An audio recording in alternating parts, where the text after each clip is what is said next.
जय श्री राधे कृष्णा। आज मैं आपको आषाढ़ मास के कृष्ण पक्ष में आने वाली योगिनी एकादशी व्रत का महात्म्य सुनाने जा रही हूँ। धर्मराज युधिष्ठिर बोले, हे जनार्दन, अब आप कृपा करके आषाढ़ मास के कृष्ण पक्ष की एकादशी का नाम तथा महात्म्य क्या है सो सब वर्णन कीजिए। श्री कृष्ण भगवान बोले, हे राजन, आषाढ़ मास के कृष्ण पक्ष की एकादशी का नाम योगिनी है। इसके व्रत से समस्त पाप नष्ट हो जाते हैं और यह इस लोक में भोग तथा परलोक में मुक्ति देने वाली है। हे राजराजेश्वर, यह एकादशी तीनों लोकों में प्रसिद्ध है। मैं आपसे पुराणों में कही हुई एक कथा कहता हूँ, उसे ध्यान पूर्वक सुने।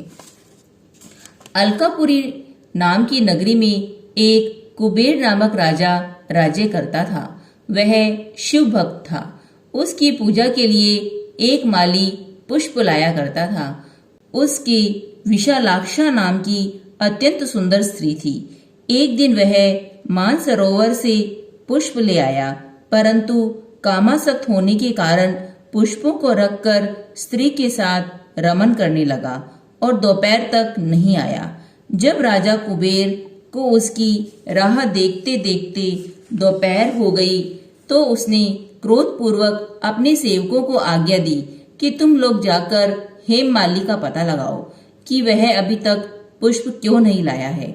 जब यक्षों ने उसका पता लगा लिया तो वे कुबेर के पास आकर कहने लगे, हे राजन, वह माली अभी तक अपनी स्त्री के साथ रमन कर रहा है।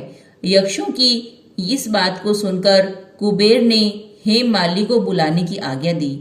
हेममाली राजा कुबेर के सम्मुख डर से कपकपाता हुआ उपस्थित हुआ और प्रणाम किया।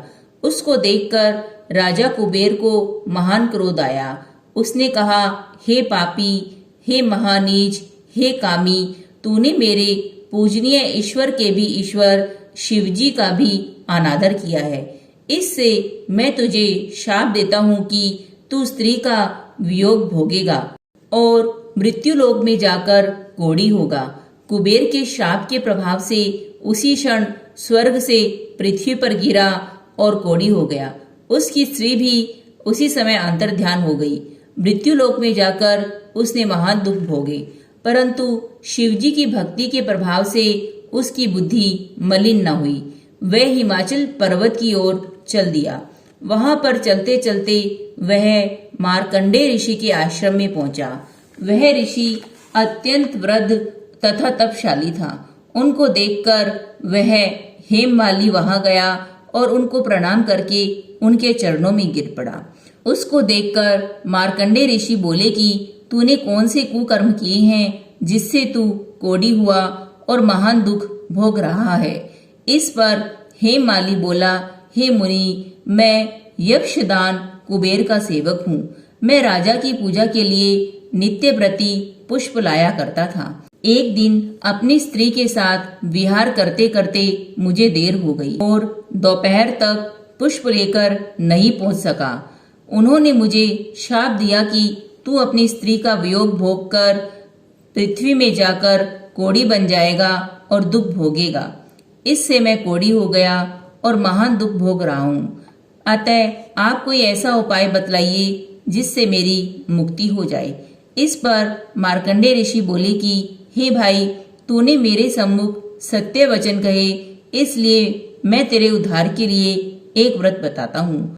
यदि तू आषाढ़ मास के कृष्ण पक्ष की योगिनी नामक एकादशी का विधि पूर्वक व्रत करेगा तो तेरे सभी पाप नष्ट हो जाएंगे।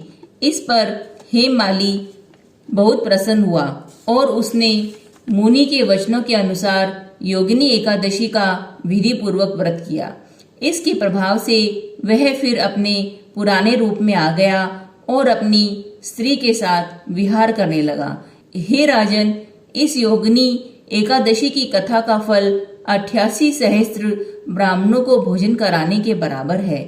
इसके व्रत से समस्त पाप दूर हो जाते हैं और अंत में स्वर्ग मिलता है। कथा का सार, व्यक्ति को पूजा आदि धर्म कार्यों में आलस्य या प्रमाद नहीं करना चाहिए, बल्कि मन को संयम में रख के सदैव ईश्वर की सेवा में तत्पर रहना चाहिए। इस कलयुग में कोढ़ जैसे रोग से मुक्ति पाने के लिए मनुष्य को योगिनी एकादशी का व्रत श्रद्धा पूर्वक करना चाहिए। श्री हरि विष्णु भगवान की जय। श्री हरि विष्णु भगवान की जय।